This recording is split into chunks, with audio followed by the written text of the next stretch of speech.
Hello दोस्तों, आज है 22 मई 2026 और 22 मई 2026 से जितने भी हरियाणा करंट अफेयर के क्वेश्चन बनते हैं हम सब इस वीडियो में डिस्कस करेंगे। और हर क्वेश्चन के बारे में इंपॉर्टेंट और एक्स्ट्रा पॉइंट पढ़ेंगे विद हरियाणा जीके और हरियाणा करंट अफेयर के साथ में।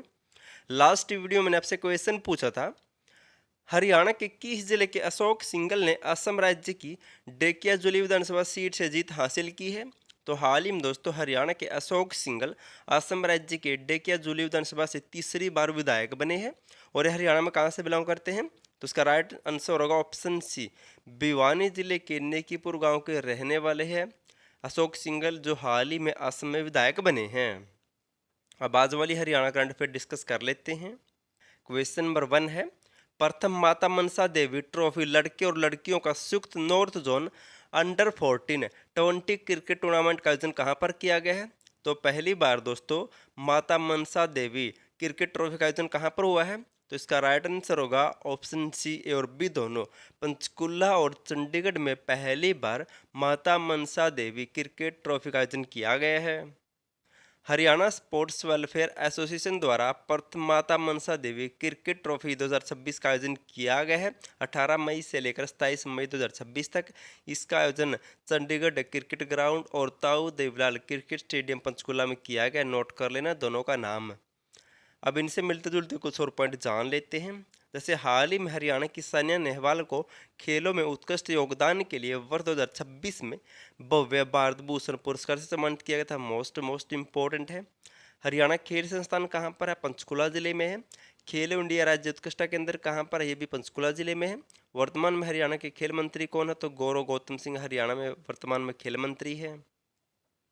नेक्स्ट है, पंचायती राज मंत्रालय के पंचायत एडवांसमेंट इंडेक्स 2.0 में हरियाणा की अधिकांश ग्राम पंचायतें किस श्रेणी के अंतर्गत आई है? पंचायत एडवांसमेंट इंडेक्स 2.0 जारी किया गया था केंद्र सरकार के द्वारा।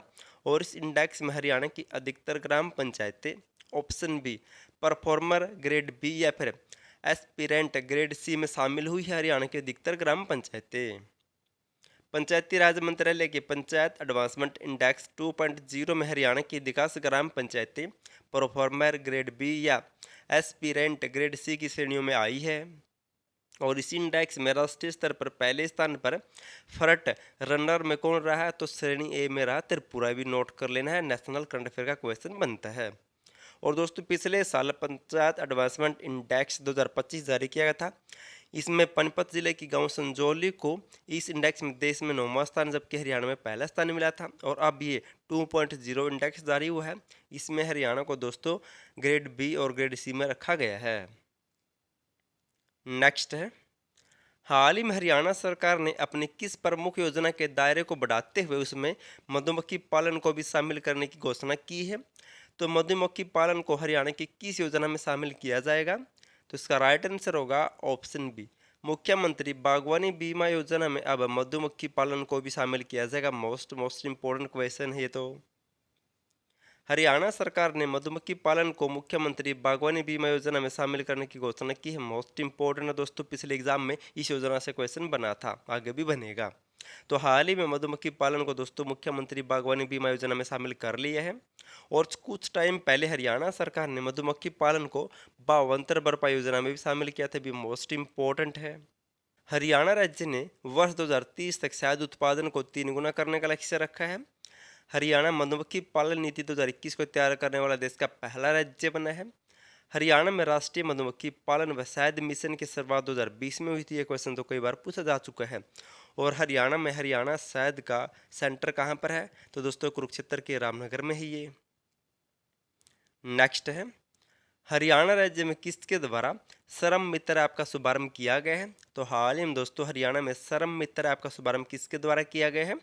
तो इसका राइट आंसर होगा ऑप्शन सी, अनिल विज ने हरियाणा राज्य में श्रम मित्र ऐप का शुभारंभ किया है। अनिल विज ने 20 मई 2026 को श्रम मित्र ऐप का शुभारंभ किए हैं।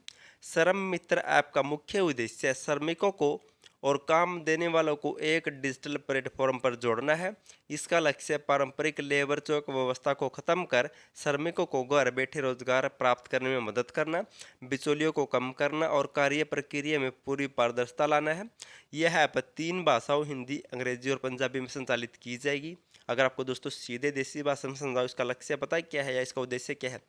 जैसे दोस्तों हम किसी शहर में देखते होंगे, हमें दोस्तों वहाँ पर किसी चौक पर मजदूर खड़े मिलते हैं, लेकिन अब इस सहायता से दोस्तों सभी मजदूर ऐप पर रजिस्टर करवा सकते हैं, और किसी को भी अगर दोस्तों मजदूर को बुलाना है तो ऐप की सहायता से वो बुलवा सकता है। तो इसका उद्देश्य ये है, श्रमिकों को दोस्तों ऑनलाइन माध्यम से घर बैठे काम देना। ये नोट कर लेना है। 20 मई 2026 को इस ऐप को अनिल विज के द्वारा लॉन्च किया गया है, और अनिल विज ही दोस्तों वर्तमान में हरियाणा में श्रम मंत्री है। इनसे मिलते जुलते कुछ और पॉइंट जान लेते हैं। कुछ टाइम पहले दोस्तों सीएम ने 28 सितंबर 2025 को श्रमिक साथी मोबाइल ऐप का भी शुभारंभ किया था। इस ऐप की सहायता से पंजीकरण, आवेदन, ट्रैकिंग और योजनाओं की जानकारी व शिकायत का सुविधा दी गई थी। श्रमिकों को ये पॉइंट भी आपको याद रखना है। अगर आपको दोस्तों हरियाणा करंट अफेयर चाहिए, हरियाणा पुलिस का डाटा चाहिए, सिटी मेंस के नोट्स चाहिए, जहाँ से दोस्तों मैं आपको 20 से 25 नंबर का डाटा दे सकता हूँ, और यहाँ से दोस्तों 25 में से 20 से 22 क्वेश्चन आने की गारंटी देता हूँ। पीडीएफ फाइल इन तो डिस्क्रिप्शन में लिंक मिल जाएगा, या फिर आपको दोस्तों इनमें से एक नंबर पर व्हाट्सएप मैसेज करना है। हैंड रिटन और दोस्तों कलरफुल नोट्स आपको आसानी से याद होंगे। आज आपके लिए क्वेश्चन, आपको इसका आंसर कमेंट करना है। क्वेश्चन क्या है? 1857 की क्रांति के दौरान हरियाणा के लोहारू रियासत के संदर्भ में निम्नलिखित कथनों पर विचार कीजिए। आपको बताना दोस्तों 1857 की क्रांति के दौरान लोहारू रियासत से संबंधित इनमें से कौन सा पॉइंट सत्य है। पहला पॉइंट है, क्रांति के समय लोहारू के नवाब अमीन उद्दीन अहमद खान थे। पॉइंट नंबर 2 है, इस रियासत ने गुप्त रूप से दिल्ली सम्राट बहादुर शाह जफर का समर्थन किया था, जिसके कारण अंग्रेजों ने बाद में इसके कुछ हिस्से को जब्त कर लिया था। पॉइंट नंबर 3 है, प्रसिद्ध उर्दू कवि मिर्जा गालिब का ससुराल भी लाहौरू के शासक परिवार से संबंधित है। आपको बताना दोस्तों इनमें से कौन सा पॉइंट सत्य है। ये ऑप्शन दिए गए हैं, आपको दोस्तों इनमें से बताना कौन सा पॉइंट सत्य होगा। अगर आपको हरियाणा करंट अफेयर चाहिए, हरियाणा पुलिस का डाटा चाहिए, सिटी मेंस की नोट चाहिए तो ले सकते हैं। और वीडियो पसंद आते वीडियो को लाइक, चैनल सब्सक्राइब और शेयर जरूर कर देना। और वीडियो देखने के लिए थैंक यू सो मच।